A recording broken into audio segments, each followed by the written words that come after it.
White Hustle Halt, hello, good day. My name is Emma Noyes, and I'm a member of the Colville Tribes. Census 2020 is happening now. A complete count of our communities helps ensure equal representation and equal access to important governmental and private sector resources. About $1 billion of annual federal funds are allocated to Indian country. That said, Native Americans are the most undercounted in the nation. Make sure that you get counted. Here's how. Check the box to indicate that you are American Indian or Alaska Native and write in your tribe.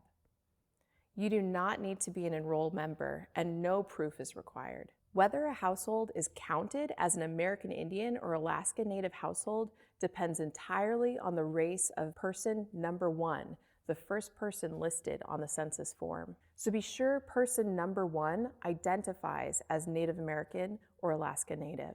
Being counted as Native will directly benefit you, your family, and your tribal community. We count. Learn more at SpokaneCensus.org. The data from our census every 10 years is so important. It determines what resources are allocated to Indian country, both in reservation, rural, and urban settings. If we're not counted, we are not going to be able to receive the kind of support that our families, our communities, and our nations deserve. Now is not the time to be made invisible. It is so important that every person completes the census.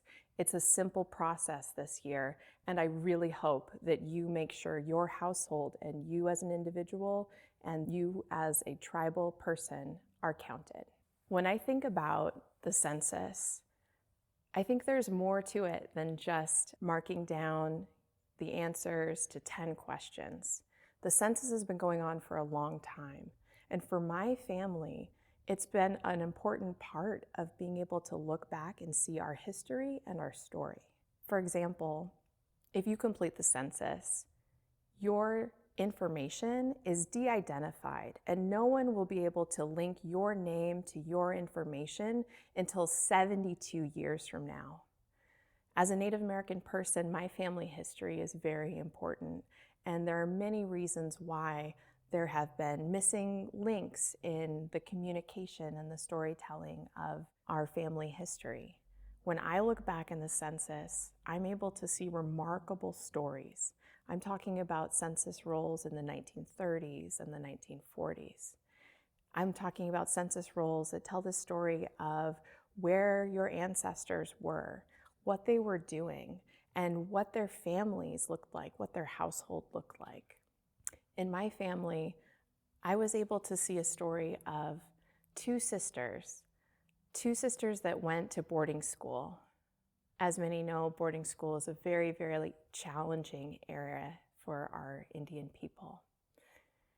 And I was able to see through school records that one of those sisters had passed away while at home and was not able to return to school.